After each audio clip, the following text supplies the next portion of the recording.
So if you've opened your eyes at all in the past few days, you've seen that Fall Guys is a new popular game that everyone is playing. While I bought it on PC myself, along with a few other people, it's free on PlayStation 4, and that's the reason a lot of people are saying it's popular. Well, it's only free on PS4 for a little bit, so does that mean Fall Guys is just another trend?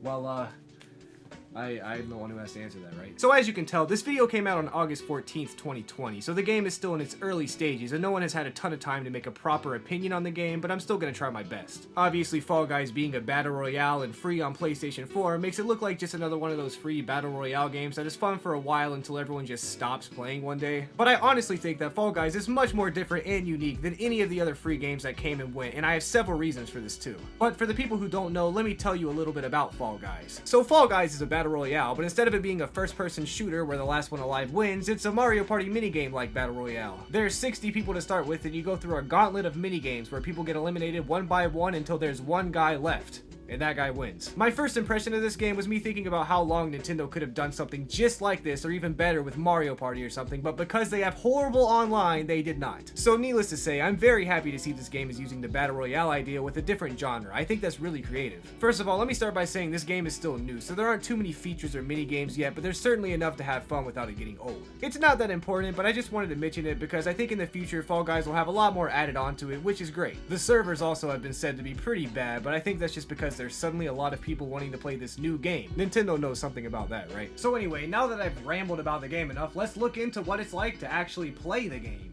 Oh, we might get good soccer though. Oh, bro. I like soccer. Mm-mm. Yes! Yes! Yes! Soccer? I played this one for the first time today. Ah. If you don't like this game mode, you're a hoe and you're probably bad at the game. Oh! I just blocked the football from the goalie. I scored that. I want everyone to know. Oh, I scored again! We're gonna win. No! He just headed their own goal! We're gonna lose! We're gonna lose! Oh? Oh, we're gonna win now. Easy. Oh! Oh! Oh! Let's go! Bro, where's my MVP? I better get platinum medal. I've scored like every goal almost. Oh, we about to score again. That's another one in. Oh my god. Oh, I got platinum! So when you load into the game, you're greeted by none other than a falling, there should be a joke here, but I can't put my finger on it. If you can't tell, the main thing, well, really the only thing you do are the minigames. There are actually a lot of them, and I might make a tier list video on the minigames at some point if you'd be interested in that, and honestly, I have fun with all of them. Except for the memory one, but like, how is this fun? I'm pretty sure the amount of players determines which of the minigames are possible, and I've only gotten the obstacle courses and DoorDash as the first game before personally. Which makes sense, because each minigame is made to eliminate a certain amount of people, so that's totally understandable. I actually really like all the obstacle course maps too. The worst one in my opinion, and the one I've seen the most people complain about by far, is Seesaw. This is a game mode that usually starts as the first game, so all 60 players are subjected to this at the same time. The mode looks good in theory, and it is still fun at the end of the day, but I gotta say, realizing that the general population doesn't understand the simple mechanics of a seesaw is really depressing to say the least. And frustrating to say the most. Oh my god, oh my god, oh my god, oh my god. Bro. Bro, You idiot! Bro. You freaking pricks! Why would you jump on it if it's already freaking all tilted? Because they don't care about other people, they're just trying to get Bro, their... they're literally just committing mass I made it, boys. genocide. I made it. They're Genocide? literally just... Yes! Bro, they're literally suicide bombing, bro. They're killing themselves and everyone else. Dang. That's rude. It's annoying. DoorDash, much like the delivery service, involves a lot of RNG. Basically, you see all of these walls and some of them open, but only some though. And the first several people to get across win. That's the whole game, but I like it. The Whirly Gig is a classic multiple part obstacle course that I always enjoy playing. You start by going through the balance beams, no big deal, and then once you get through the giant spinning fan, you have a three-way choice. You get to pick Lefty Levi, Middle Malcolm, and the Radical Right. Get it? Cause alliteration. Middle Malcolm is always the ballsy choice because you either get launched really far ahead, to the Radical Right and survive, or you get launched off the map. The best safe option in my opinion is to go Lefty Levi, just because it's pretty easy and I've never had any trouble getting through here. If you go to the Radical Right on the other hand, there are some issues caused by Malcolm in the middle. The main problem is that the people who go into Middle Malcolm get launched onto the Radical Right like I said before. So if you're going that way, you really need to be on the lookout for falling guys. Oh wait, that's the joke! At the end, the 3 choices all meet up and you win. My personal favorite obstacle course though is the Dizzy Heights. Well, right now at least. This level is just a bunch of spinning things in an obstacle course and I don't know why, but I really do like this level. Speaking of things that I really like, it's time to talk about today's video sponsor. Today's video sponsor is my own YouTube channel. I make videos that you'll probably like. Please subscribe. So anyway, the first minigame isn't usually too hard, but every now and then you do get cheese with something and either have to restart or watch your friends you get queued with play until they themselves become one of the fall men. In the second round though, there's actually another obstacle course that I don't think you could play in the first round called Slime Climb. This obstacle course is really fun to me and on par with Dizzy Heights if I do say so myself. There are a lot of different types of obstacles in this course, but the main one is the pink slime from Ghostbusters 2 has infected this level and begun rising rapidly. So you have to get through the obstacle course pretty fast or you'll end up being consumed by the pink stuff. The catch is if you die to the pink stuff, you actually really die. In real life. And you get eliminated unlike the other courses. I would say that's dumb, but for a second round course that honestly makes sense. I'm pretty sure both Fruit Shoot and Hit Parade also only come up once you get to the second round, and they're both very similar games that I find really fun. You basically just gotta go up a thing and not get hit by other things.